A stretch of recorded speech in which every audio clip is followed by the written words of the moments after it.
"Well," I asked, perhaps a bit more exasperated than I should have been, "how did you sneak out?" I regretted the sound of that instantly and shook my head in apology, sealing it with a quick kiss on her forehead. I pulled at the gate. It rattled, but it was still very definitely locked. "I just walked through the gate," she said. "Truly, Khazud, I was careful to leave the bar latched up. Somebody must have dropped it." That didn't look good. I had hoped that Nari's parents would continue to turn their faces away from us. That was the best I could hope for. I would need their approval to court her openly, approval that would not be given to a peasant boy. But when you're a peasant, even if only in theory, you learn that what matters is what happens, not whether or not others accept that it happens. But I gave Nari an encouraging smile.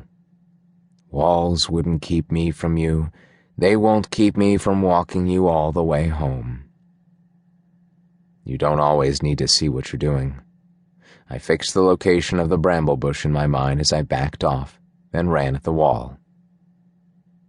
In mid-step, I decided to show off. Instead of just vaulting to the top, I'd do a handspring from the edge of the wall and spring over. Besides, it would give me more room away from the bramble bush, and I didn't fancy another close fall to it.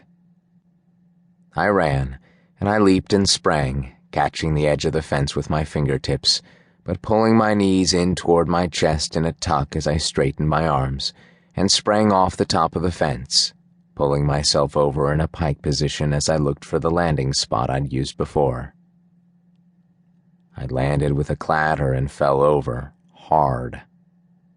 2 rakes lay on the ground, each with a dozen finger-length iron tines pointing up toward the sky. A chill washed up my back and then back down. If I'd just vaulted over as I'd done that afternoon, I could easily have landed on the tines, crippling myself quite handily instead of just tripping over the handles. Not everything that happens is a lesson of which Grey Khazud would approve. Sometimes it pays to be a show-off, I guess. "That's a silly way to leave tools," I said, mainly to myself. "Somebody might get hurt." Or perhaps that was the idea.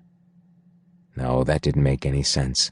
I was reading too much into Refle's look of naked hatred, that was all.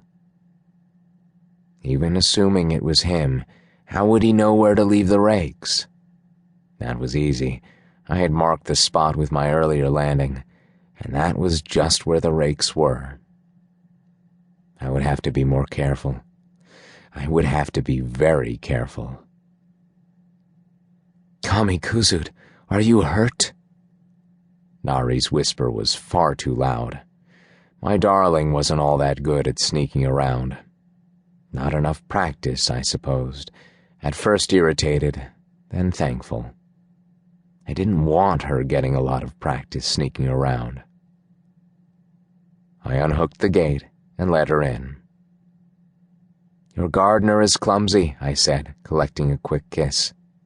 "Good night, Nari. Tomorrow evening?" "As long as we have, Khazud."